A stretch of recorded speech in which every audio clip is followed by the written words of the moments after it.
Right, so here's the pivot table that we created earlier. Now it's nicely formatted. Let's show a few additional techniques you can use in the future when creating pivot tables. If, at some point, the numbers that served as a source for our pivot table change, this wouldn't affect it, and it will continue to display the same figures that it showed when it was created. Pivot tables do not update automatically when their source is updated. This is something that we have to bear in mind every time when we decide to use them. In order to update a pivot table, we have to use the Refresh button that we can see when we right-click on the pivot table.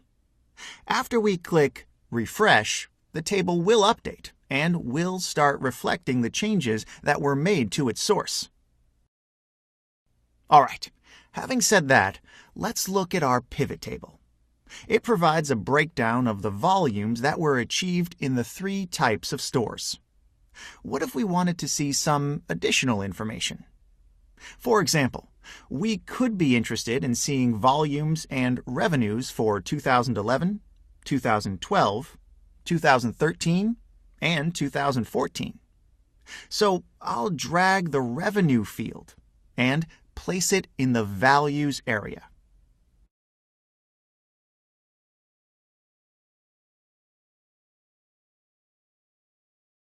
As you can see, the pivot table was immediately updated. And now it contains volumes and revenues for 4 years.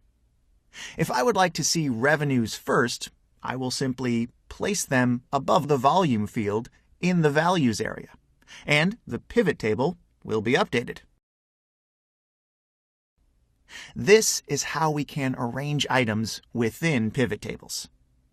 The title row of the table looks a little odd right now, doesn't it? It reads sum of revenue and sum of volume. If we want to change the names, we can do it by selecting one of the cells that contain the title name, right-clicking on it, and then selecting Value Field Settings. And here, we can customize the name of the top row of the table.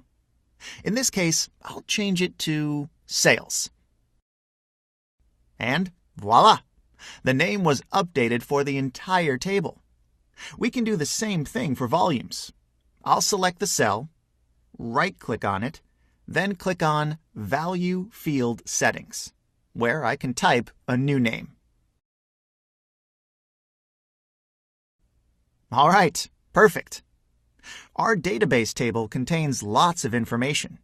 It shows the type of store where a product was sold, a product group category, the firm that produced the product, and so on.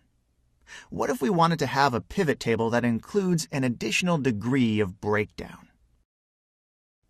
Currently, the pivot table contains a breakdown of sales and volumes that were obtained in the various types of stores. And in case we wanted to see which product groups were sold the most, we can simply select the product group field, drag it in the rows area, and place it below type. And now the table shows the product groups that were sold in each of the store types.